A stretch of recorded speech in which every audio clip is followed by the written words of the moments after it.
So we're here in Scottish Land and Estates Marquee at the Border Union Show, where yesterday we were invited by Sarah Jane Lang and Tony Stevenson to engage with landowners across the catchment to help them understand the plight of the Atlantic salmon and how they might get involved to try and mitigate some of those challenges, particularly temperature, where shading the river by riparian trees will be really helpful.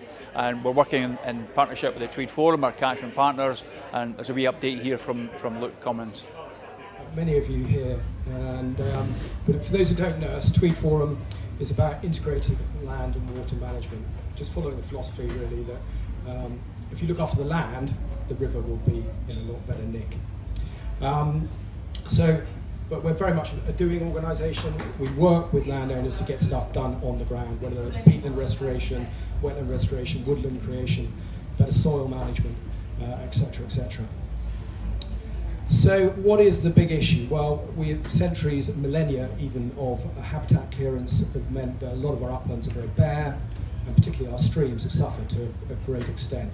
So instead of lush vegetation, you have bare banks, they're easily eroded, so you get shallow, wide streams that heat up very easily in the summer, and obviously thermal stress for salmon is a key issue here. So the solution we've adopted for a number of years now is planting up the riverbanks, and we've been quite successful so far. We've done 1.5 million trees to date in and around rivers, principally in the headwaters, because that's where most of the problems are, and most of the, you get your most bang for buck in terms of the production powerhouse of the fishery. But we also have done planting right down to Horncliffe, did a big scheme there recently, and there's huge benefits to planting up streams, not just to fish. It helps with water quality, the filtration of water, carbon sequestration, wider biodiversity, flood attenuation, a very big driver, slowing down the flow, storing more water. But increasingly, one of the biggest drivers is protecting salmonids and the world-class fishery. So there are 12,500 kilometres of watercourse in the Tweed catchment if you go down to the small ditches, if you can do all that. So, there's a huge amount to do. A lot of that is bare and heats up very quickly in the summer. So there's a lot of tree planting to do, and we need your help in that endeavour. So I'll just explain a bit about how we work and how we can work together with you if you're keen to do more. So basically we liaise with landowners and design a fence or a planting scheme that fits with their agricultural system. We apply for the forestry grant scheme. We then get the top-up funding, because the forestry grant scheme isn't enough to make them work generally, to make it cost-effective, and we oversee delivery and tendering, etc. So there's a sort of complete service there. We've got access to a number of different pots, whether it's lottery, wind farms, borderlands growth deals, woodland trust, etc. But I think the key points for landowners to take home, as it were, from these projects are that we can make them cost neutral. There is generally no impact to the bottom line of the farm.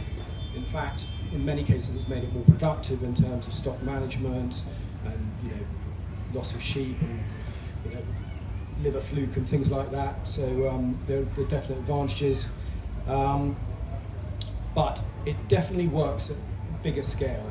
The bigger the scale, the easier it is. You can only access the forestry grant scheme if you're a certain size.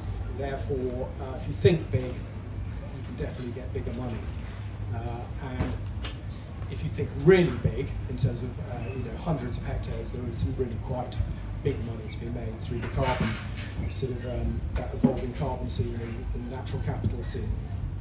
So I would encourage anyone who's interested in doing more riparian planting to visit the Tweed team tent, which is a couple of tents down. There are experts there on hand to chat to, and actually Ben is here from Tweed Forum, that's his job. He sort of heads up our woodland work. So if you're interested, please come and speak to us.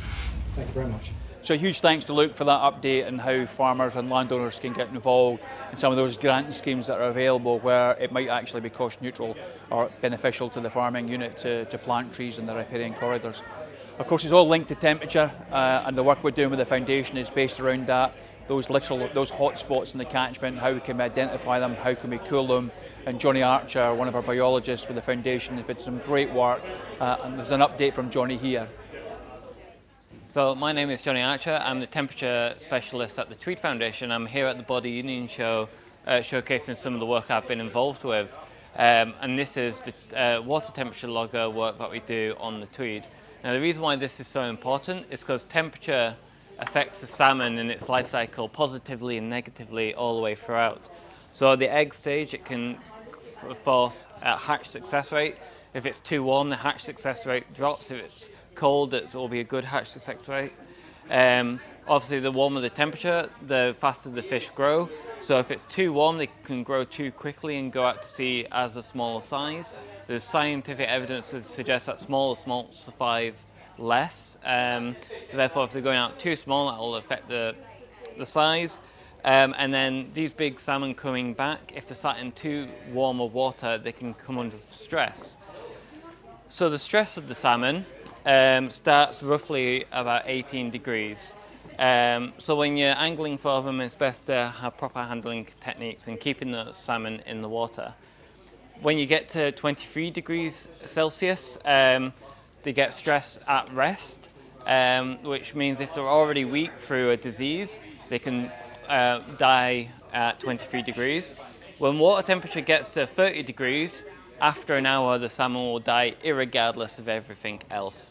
So 30 degrees is our maximum temperature that we don't want to get to. But water temperature is affected by so many different aspects, mainly air temperature.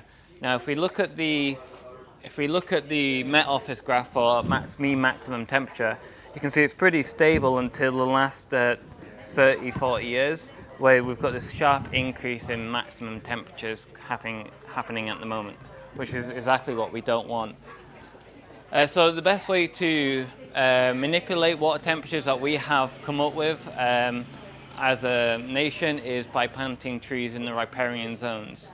But the next place is, where do we want to plant the trees? So the first thing that we had to do with the Marine Directorate is put these water temperature loggers in strategic locations throughout the Tweed.